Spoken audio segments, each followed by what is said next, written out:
Hey there, and welcome back to Rival Reviews. Yeah, we had a little bit of a break there, and just kind of going through my list now, and boy, oh boy, is there quite a lot of things that we are watching slash following this season. This season is pretty stacked. I would say in both new ones that I'm interested in, ones that I've already read, so like I probably won't put as much effort into watching them just because I know how the story goes, and then ones that I'm really excited to watch. So let's get into it. I think I'll save the sequels for after. So let's talk about some of the things that are going to be new this season and what I'm kind of interested in or going to be following. So I'm just going to kind of go up the list, just kind of just to keep it succinct. So the first one that I got on my list that I'll be following is, as a reincarnated aristocrat, I'll use my appraisal skill to rise in the world. I have read this one. It is really good, at least. So if they're following the subject matter, it's going to be a really good story. I think what I like about this one the most is that instead of so basically the premise is that essentially the lead character has an appraisal skill. So instead of having OP magical powers like normally some of these reincarnated isekai characters normally have, what this one does is that he's actually going to have to, I guess, he actually basically assembles a team of ridiculously overpowered people that a lot of people like either overlooked because of their class or their age or something similar to that. Basically something that doesn't show as completely useful right off the rip. So essentially when he uses this, he kind of gets like a little almost like, I guess, report card, I guess is probably the best way that I can put it, that basically comes up with their strengths and weaknesses and what they're best at. And essentially what he's doing, because he's like a lower level aristocrat, he's actually trying to collect really useful people. So like, for instance, like one of the very first people that he, I guess, takes under his wing, so to speak, by using his place in society as an aristocrat, is a lower, I guess in this case, lower of birth, or a commoner, I guess, who essentially is insanely OP when it comes to sword fighting. And like I said, with the other things I find interesting as well is that there are certain characters, for instance, I know in the subject matter, and I'm not even sure if we're going to get to it, but I know that there's a character who is adamant on using a sword, but it turns out that if they switch their main weapon to a bow, they have S-class bow skills. That's probably the best example that I can give. And like I said, I think the most interesting thing is that instead of the character being OP, he is creating an overpowered team of people that are overlooked. So that's why I find that this one is interesting. And like I said, I'm sure the anime is going to be good. I really enjoyed the manga. So I probably won't be following this one as much, at least in terms of watching. But what I'll do is that I obviously will make notice to where the story currently is, so we can talk about it in later episodes. So next up, we probably have what's going to be I would probably argue one of the stronger isekais probably of this season, and probably one that a lot of people are actually looking forward to too, which is chilling in another world with my level 2 super cheat powers. So essentially, this one, on the flip side of the last one we just talked about, is very much your bread and butter, or gets isekai'd into a fantasy world, has super overpowered, is stupidly overpowered, can basically take on anybody. I'm pretty sure, at least, I know early up in the manga, and I'm sure they're going to do it early in the anime too, meets the girl, the female lead, who he'll be having, sweet moments with as the season progresses. yeah, like there's really not much to be said about this one. If you've seen an isekai, you've kind of seen them all, but um, I will say that obviously this one, I think the nice part about this one at least is that, and again, I have read this one as well, so I probably won't be following the anime as more importantly than others. But I will definitely watch this one because I do know that there are a lot of fights in this one that are probably going to be really cool looking animated. And and you know me from past episodes and everything else, I am a sucker when it comes to isekai. So if you are an isekai fan, this is one that you're going to want to pick up in your queue. That's probably what I would say about that one. Um, Moving on to something kind of a little bit different, one that kind of caught my eye, and it'll be interesting to see how it goes, is God's Games We Play. When I was reading kind of the synopsis, this is probably one of the first ones that we've hit where I haven't actually read it, so I'm going in completely blind. But essentially, what I'm getting from the synopsis of the plot is that it's very reminiscent to, like, No Game, No Life meets Liar Liar from a couple seasons ago, where essentially it's, instead of, like, magic or fantasy kind of aspects, it's actually kind of taking more of like it's more relative to things that you would be able to relate to, like actual games. Like, it kind of looks like there's like dice games, card games, and everything else with basically with stakes involved. So again, you can make your own thing at this, but kind of the synopsis that at least Crunchyroll gives is: in a world of idle gods, humans are forced into brain challenges with them. With 3 defeats, gods lose their right to challenge, while 10 victories spell human triumph. Faye, who is going to be our main lead, determined to achieve the impossible, enters the ultimate test of wits against the gods. He will defy Divinity, or is he just another loss in the making? From what I'm gathering from this is our main character, Faye, here, is the best of the best when it comes to games. So he takes this obviously as a personal challenge. And from what I'm going to assume, at least how the story will probably progress, is, he's going to get either a lot closer than most people, or, at least the first couple games are probably going to go pretty easy for him in regards to it, like in turn of other people that normally try this. So I don't know. I feel like a lot of those ones that are kind of like stake games, like, like obviously you have, like, you can go the one realm of things where it's Darwin's game, where it's a, game of life or death or anything else like that. But, or you can go the other direction where something was a Tomodachi game where it was based on, like, if you lose, you're going to inherit everybody else's debt that is also in the, that's also playing in the game. It's like, it's nice that it'll have real life stakes, and it's not just a matter of, like, at least, well, and again, granted, this is a blanket statement. I don't know if it's life or death, but it doesn't sound like it. Kind of sounds like it's more like, they'll gain godly power or something if they happen to win 10 games, which is interesting. And it's nice that the ending stake is more like they'll lose, not that they'll just straight up die. Because, not to say that I probably wouldn't watch it, but I would say that the niche of, oh, we gotta win this or we'll die, has been overplayed a lot more than the latter. So I think I give it some points for that.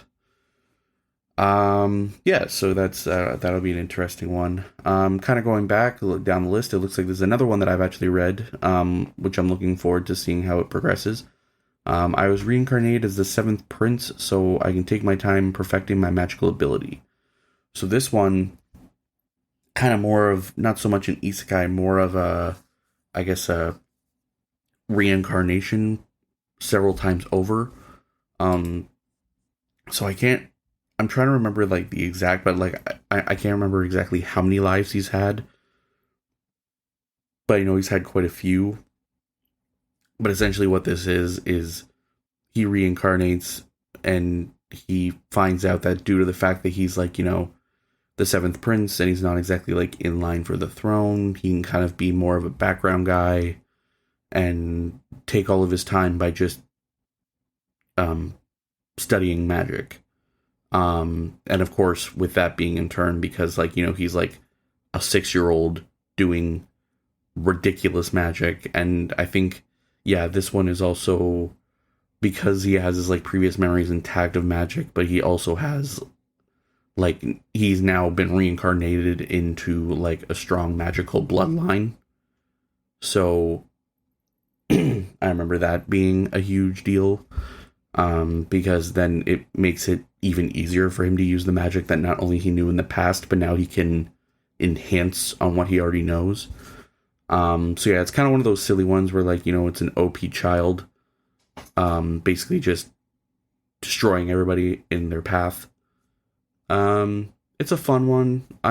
It's not breaking any barriers. It's not the story of all stories, but it's fun. Basically, again, if you want to watch an overpowered main character, and especially because this overpowered character is like this, like I said, this like cute 6-7-year-old kid, it's a fun watch. And it was a fun read. So like I said, I think in terms of, importance of watching, it'll probably be on the back burner, but I will obviously still watch it because I do know that there are some fights and everything else that I'm looking forward to seeing animated. So one that I think a lot of people's, it's going to go a lot under a lot of people's radar, but I'm actually kind of really, excited for. And again, this could also just because of the kind of person that I am.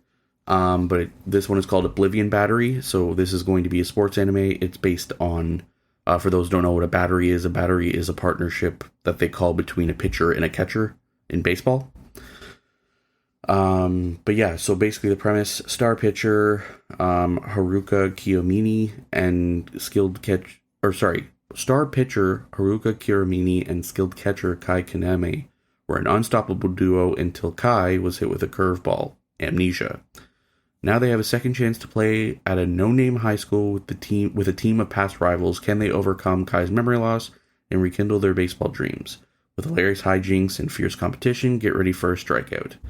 Now, like I said, you already kind of had me because I'm a huge baseball dork. So you already had me kind of on the line for that one. But what I do love the fact is that you kind of throw the whole amnesia thing. So, he's probably going to have to relearn how to play the game and, fall in love with it again, which I think is probably what we're going to be watching. And then you're also going to, I love the idea of like, one, it's a no-name high school. So meaning that like, they don't already have an all-star team. So that means that they're probably going to come off as the underdog team, which is another thing another archetype I love in sports anything. And then the idea of the whole past rivals thing. So obviously that means that like, we're going to be getting probably some flashbacks of when they used to play against these people, and then they're all going to be utilizing their own strengths to kind of make their own bigger, badder team. And like I said, I think that's going to be awesome. So that's why I'm looking forward to this one. And honestly, this is probably one I'm really hoping that it does well, because this is probably the one that I'm most excited for this season. I know a lot of people are more excited for like the big popular ones. But I think, I don't know, maybe it's just me, but like I find that baseball, I don't know, it translates really well into anime. And I think the other thing too is that a lot of people give baseball kind of the bad name of being like a really like, boring sport and everything else like that. And I even though I don't feel that way, I do think having the strength of being to animate and, add a score to the background of like, intense situations in the game and things like that. And then it kind of looks like, we're going to have like, obviously we're going to have a good bit of baseball in it, but we're also going to have like, actual real life stuff revolving around the game as well, which I think will make it super strong. So yeah, personally, that's one that I'm really excited for. I know other people might not be, but yeah. So we'll see from there. Another one that I actually didn't really go on my radar until I read the synopsis on Crunchyroll is a windbreaker. It sounds very similar to like something that I would like in actually, well, funny enough, kind of similar to the manga Teen Mercenary that I was reading. But essentially, from what it is Welcome to Furon High School, institution infamous for its population of brawny brutes who solve conflict with a show of strength. Some of the students even formed a group, Bofurin, which protects the town. Haruka Sakura, a first-person student, a first-year student who moved in from out of town, is only interested in one thing: fighting his way to the top. So I think it's going to be, again, going to be some nice hijinks of, high school fights and kind of the general overall importance of, it kind of sounds like, at least to me, that like he's going to go into this thinking he can do it by himself, but then realize really quickly that he can't. Which, character growth, I'm always down for a story like that, and, some of the fights will probably be fun to watch, and yeah, so I think that'll be interesting. I think that's all for actual, new ones, this season. There are several, returning ones, obviously, that I'm watching, this season. First one on my list, obviously, is Mushoku Tensei, Jobless Reincarnation. Love that it's back. I've talked about this anime in the past before. Probably one of my all-time favorite isekais of all time. I don't know why. It's just the way that they did it kills. I believe, if I'm not mistaken, where the story, because I've also caught up in reading this one because of how much I like the story. But from my understanding,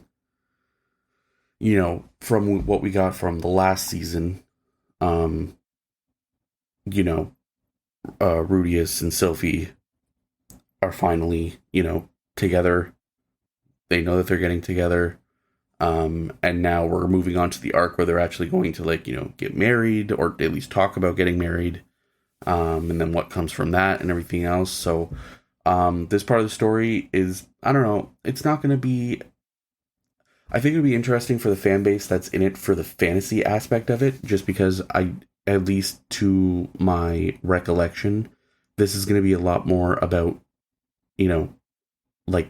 kind of like the slice of life aspect of this show versus the magic and fighting and politics of it all and everything like that. That it'll probably come later in this series, in this season, perhaps, but for this part, it's going to be a lot about their relationship and how they're going to move forward with it, especially in regards to the family, and obviously the hunt of the father is still looking for his mother, and everything else like that. So there's going to be a whole bunch of that, but I think that's going to be much later in this season. So I'd be interested to see how people feel about the initial half. I'm excited just because I personally am enjoying that aspect. Yeah, so obviously that one, I think a lot of people are excited for being back. Another one that's coming back, but again, it's not actually starting until May, unfortunately. But I'm very excited for the next season of My Hero Academia. As we know, basically what just ended was the kind of arc of Deku trying to do everything himself, kind of as a vigilante. And now he's back with his team, or back with Class 1A, I guess. So that's going to be cool. And I think a lot of people are looking forward to that. I know I am. Think everybody's pretty excited about this one being back. The time I got reincarnated as a slime, that one's going to be huge. I'm going to be honest, I'm interested to see, because I do know that there was a movie in between last season and what we're going to be getting this season. I do know that in the past, some animes have kind of split what has happened in the movie to the first couple episodes of the new season, just to, I guess, kind of, it makes sense in the grand scheme of things, obviously, because it keeps the anime watcher only on top of what's going on. Like they're not going to be lost once it starts. So that'll be interesting to see. Because yeah, I personally didn't see the movie. I have a hard time. I don't know, like, especially because, like, you know, you get a Japanese release, and then you get, depending on how big it is, you get like a limited release. As I've said before previously, I'm in Canada, so it's a lot harder. And then if it's not released on something like a Crunchyroll or something like that, it becomes even harder to stay in touch with it. So I'm sure, you know, if I look hard enough, I might be able to find it. But what I'm truly hoping for is that at the very least we get like a little bit of a, I don't know, recap review on the first episode, just to make sure that we're on the same page in terms of when things are coming back. Another one, obviously, that's going to come back that I think a lot of people are excited for, the Duke of Death and His Maid.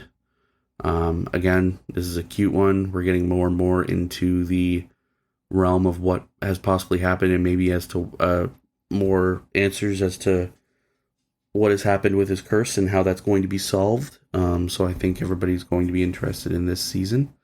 And again, obviously, their flirty kind of hijinks and everything else are adorable to watch. So we'll probably get more of that. And then I guess the final one would be the regular Magic High School. This one, from at least from what I've already been kind of told about in the first episode, you know, we got twins coming, or like lost twins, and, you know, some more questionable behavior between brother and sisters. It's one of those type of situations where, you know, I've put so much time and effort into watching this show already that even if it turns into a total train wreck, I can't look away. So I probably will see it to the end. Like I said, the one thing I will give this show, I love the world building. I love the way the powers are kind of put together. You know, he's a badass character. He's overpowered. That's always my niche. And the first season was just so damn good that even though we're on this, you know, I guess technically season 3, I guess, because I think the season 2 was torn into a couple different cores. At some point it's going to have to end, and I think this will be one of those ones where, like, I'll be like, yep, that's over. So yeah, so I will watch it. I'm hoping that it won't be, you know, as problematic as the second one kind of got, but from little screen caps that I've saw of even the first episode, we're already kind of at the ooh boy stage. So we'll see. And one actually new one that I just realized that I totally skipped over, Remonster. Again, this one is kind of like more of a reincarnation story. And it's kind of like it's an interesting kind of idea where, like, you know, he gets more powerful by what he can eat, and it's kind of like almost kind of like a level upping, kind of like the unwanted undead soldier last time, where, like, you know, he's doing more to evolve into a stronger being. I've read this one. It's a good one. So I think that will be fun. And yeah, so I think that pretty much sums up everything that I'm going to be watching and or following. Kind of a couple things to go over. I wanted to first say that I think what I'm going to be doing from this point on is an every other release on Thursdays. It's just easier for me for time, and plus I got a lot going on, and I know that as soon as summer hits, it's going to become even more difficult. And so when I was thinking about, you know, trying to continue doing one a week, it just seemed more and more taxing, I guess is the way to put it. Because like I said, at the end of the day, I'm doing this for fun, and I'm doing this for me, and I don't want it to turn into something that I feel is a chore. I do not want that. And so I feel like giving myself every other week makes it a a lot more doable and a lot more fun. And I think it'll also make it so I have a lot more to talk about. Because at the end of the day, what I really want to be able to do is, instead of trying to, come up with a certain topic and talk about just that topic for the week, that, I can talk about, like, what happened this week in Remonster, or talk about how excited I was or how excited I am for next week for Oblivion Battery, or something like that. And that's what I want to turn this show into. So I'm sorry to say, because I know that obviously that means a couple less a month, and I'm very thankful for all of you listening. I truly am. But I think this will be good for both of us, because it'll mean that I'm having fun, you guys are getting good content, and yeah, I think it'll end up being a good thing for all of us. So again, if there's any that I also missed that you think, hey, you overlooked this one and I really think that you should look into it and give it a shot, I would love to get those recommendations. So next, next episode, what I'm kind of hoping to do is, by that time, I'll have at least a couple episodes of each of these shows that I've brought up, and we'll be able to talk about kind of like my first thoughts on them, and go from there. So I'll see you guys in the next one. Bye bye.